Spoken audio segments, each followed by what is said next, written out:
U.S. worried about allies buying S-400s because it might detect F-35 stealth jets, media claims.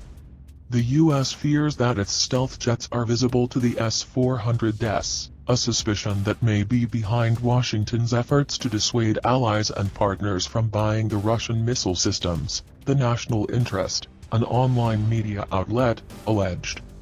The National Interest indicated that the F-22 and the F-35 fighter jet, as well as the B-2 Spirit stealth bomber, rely on speed and ability to rapidly enter and exit air defense radar zones.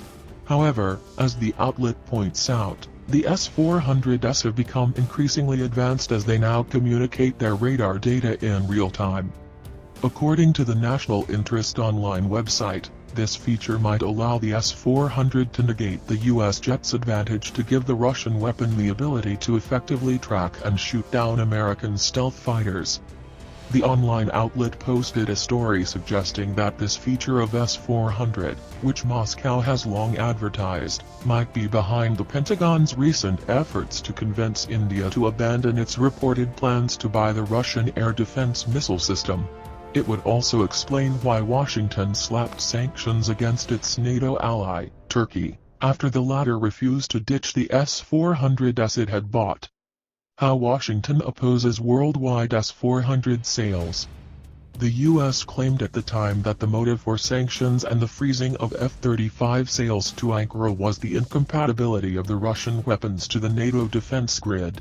Later, Washington alleged that Moscow can obtain critical information about F-35s via S-400s deployed in Turkey, but refused to work with Ankara to prevent the potential vulnerability.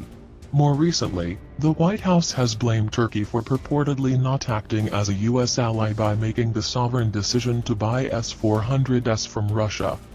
Turkish President Recep Tayyip Erdogan dismissed White House criticism of his government's deal with Moscow and repeatedly reminded Washington how Ankara unsuccessfully tried to procure Patriot missile systems from the U.S. for years. He explained that Turkey had no other choice than to look elsewhere to boost its national security. He rejected all U.S. attempts to meddle in the country's sovereign affairs and suggested the creation of a working group to reach a compromise on the issue instead. The proposal, however, has so far been ignored by the U.S.